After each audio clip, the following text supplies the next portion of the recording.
আজি কিছু সময় আগত কৈছে যে কল লিষ্টখন ৰাজহুৱা কৰিব কৈছে।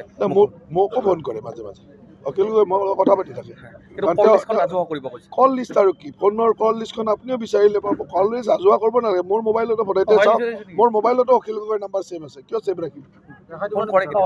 অখিল গগৈ চাওক, অখিল গগৈৰ নাম্বাৰ ছেভ আছে। অখিল গগৈ কেইদিনমান আগতে কৰিছিল। এই চাওক অখিল গগৈ MLA শিৱসাগৰ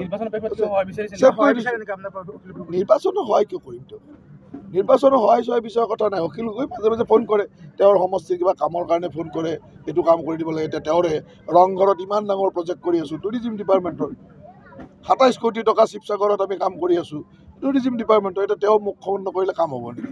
এতিয়া তেওঁ মাজে মাজে ফোন চোন কৰে, কিন্তু তেওঁতো কাম নকৰে, আমিয়ে কাম কৰোঁ।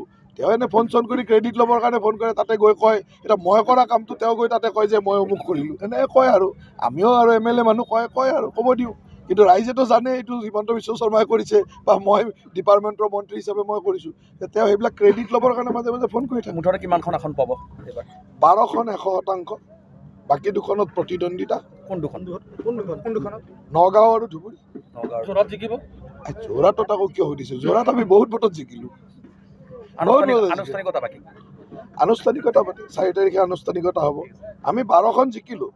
2খন আসনত আমাৰ প্ৰতিদ্বন্দ্বিতা আছে। তাতে নগাঁৱত আমি 60-40 আমি 60ত আছোঁ আৰু ধুবুৰীত আমি 40-60 ধুবুৰীত আমি 40ত আছোঁ।